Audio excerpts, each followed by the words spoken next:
Nono and opposition politician Jacob Ngarivhume have been released from prison after a high court in that country granted them bail. The court imposed strict bail conditions, which include being banned from using mass communication, such as social media, as well as surrendering their passports. Chinono and Ngarivhume were arrested in July following their promotion of a nationwide anti-corruption demonstration. The state charged them with inciting public violence. My spirit is not killed by this incarceration. A luta continua will never stop. Finally, a free man. The young politician spent more than 6 weeks in prison, and after 4 applications to both the magistrate and high courts, he was deemed fit to be released on bail. At long last, he has been admitted to bail on very strict and stringent conditions. He has been ordered to deposit $50,000 with the clerk of court, Harare Magistrates Court, to surrender his passport, to report 3 times a week, every Monday, Wednesday and Friday at Waterfalls Police Station, to reside at the address that he furnished to the police. Walking out jubilant, Jacob Ngarivhume maintained his anti-corruption campaign. Our hope for a new Zimbabwe is renewed and invigorated. We'll get there. We dream a Zimbabwe free of corruption, a Zimbabwe that respects human rights, and a Zimbabwe that respects the rule of law. And we'll never relent on that. Hopewell Chinono's bail comes at an opportune time as he started exhibiting symptoms of COVID-19. His doctor advised him to self-isolate, something he could not do whilst imprisoned. The High Court granted bail after finding that the charges were related to a specific time frame, and since the July 31st demonstrations had passed, he posed a minimal risk to society. These bail conditions are extremely strict. We feel that they are overly stringent. They do even restrict his constitutional rights. Of course, that we disagree with. But at this stage, we are happy that he has been granted bail. Meanwhile, Chinono is still awaiting his COVID-19 results. He took the test on Monday. Nama Polani, SABC News. All right, let's chat a bit about that now. Zimbabwean academic Prof. Ibo Mandaza joins me now via Skype. A very good evening to you, Prof. Thanks indeed for your time. Good evening. How are you? Very good, thank you. Thanks indeed for joining us here on the SABC News channel. So, Prof, was this release on bail a strategic move to sort of quell tensions in Zimbabwe? Yes, I think and I suspect that there was enormous pressure in the background, and not least from South Africa itself. I was in court myself, listening to the ruling. But the same judge who refused him bail 2 weeks ago, and it's clear to me that there was no basis at all for having refused him bail in the first instance. So I suspect, I have no evidence, I suspect that there has been enormous pressure by civic bodies at home, the media at home and abroad, and in South Africa, and also on the part of South African state persons and in the diplomatic community in general. So it was a happy ending, albeit after 45 days of incredible anxiety on the part of the family. The sister was in court. She broke down when he was accorded bail. That's how things have been tense. We live in a very small community in Zimbabwe, and family linkages are very wide, and this has been a horrible experience for anybody. And we are relieved, at least for this part so far. Prof, I want to talk about Hopewell Chinono's bail conditions. He is a journalist, and part of those conditions placed on him bar him from using mass communication, social media. I mean, traditionally, media would use social media for their work. Does this not set a dangerous precedent, in particular in countries where media freedom is infringed on? Yes, that may be so, but I think for the time being, most Zimbabweans, and indeed all of you, believe that he's out. I just spoke to him on his way home.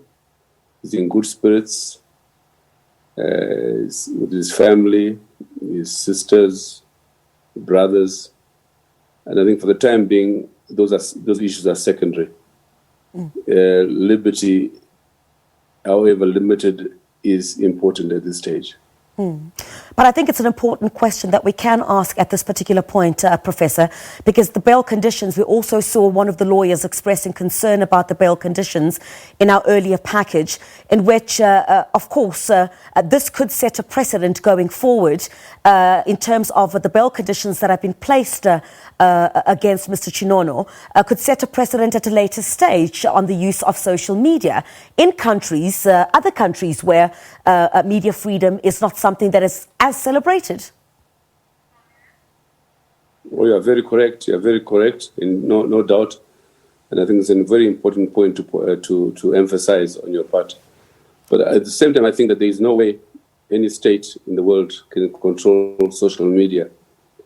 And if Hopewell is inhibited and prohibited from conducting his normal work, I have no doubt, as I see from the social media already, that others will be doing on his behalf in the meantime. But I agree with you entirely that this sets a very dangerous precedent and a very unusual precedent. But at the same time, I'm also pleased to note that it is a self-defeating exercise on the part of any state to try and control social media in the 21st century. Yeah.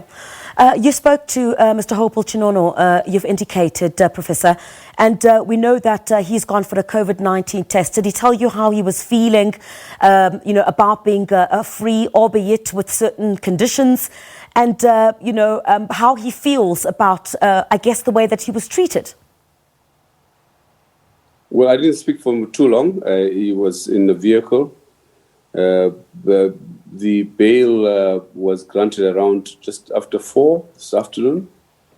And I saw his lawyer, including Beatrice Mtetwa and others, running around desperately to get the file out and run around to pay the bail, $10,000 bail. So just about 10 minutes ago, I spoke to his sister, and then she handed the phone to him. So we had a bit of a laugh, in our language. I won't say what I said, but we had a good laugh. He was relieved, as all of us are, and for the moment, that's all that's important. And I guess, this is bound to instill some fear in how journalists do their work, spending so much time in jail for what many have described as for the kind of work that Hopewell Chinono has done in your country. I don't think so. I think basically the media in the region, not only Zimbabwe, but even in your own country, South Africa, and everywhere, I think this is a major setback, a public relations disaster for the Zimbabwean state.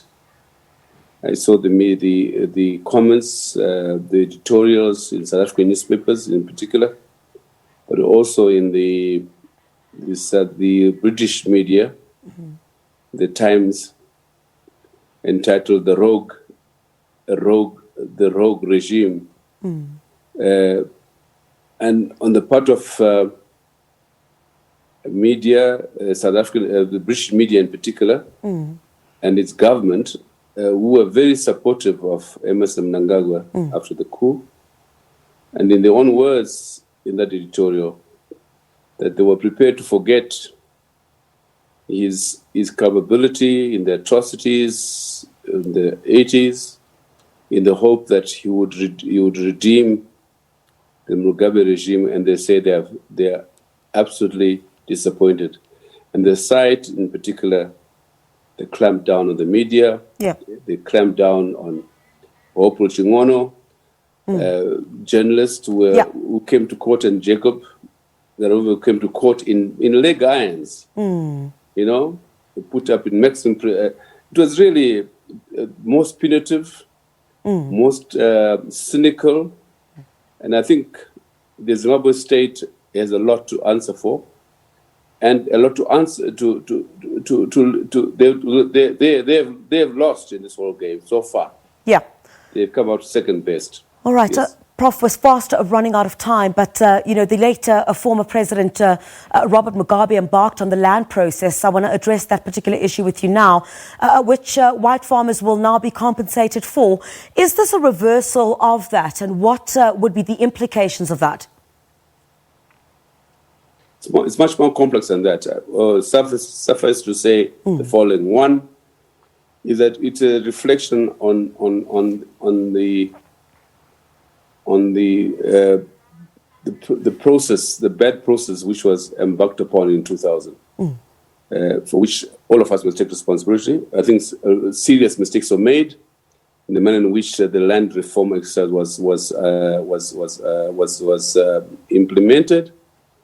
And for example, this particular case refers to properties owned by foreign nationals, white nationals, of course. Yeah.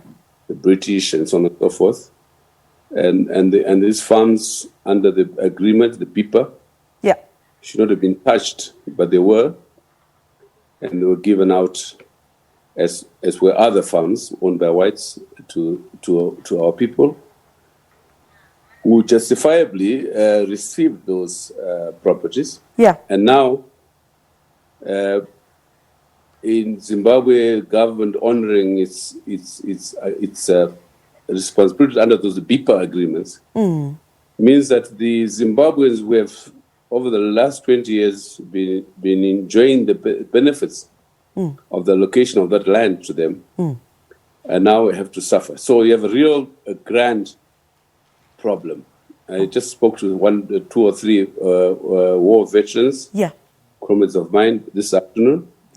One of them told me, a diplomat, that yesterday a white farmer was on the farm, some out in Karoi, and warning her that she has to move out of the farm.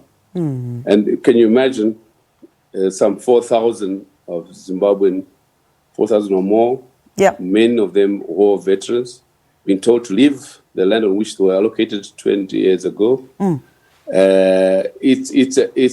It's a massive public relations disaster for the government of Zimbabwe, and I don't think they can recover from it. It's a mess, Prof. I think I think for the moment, yes.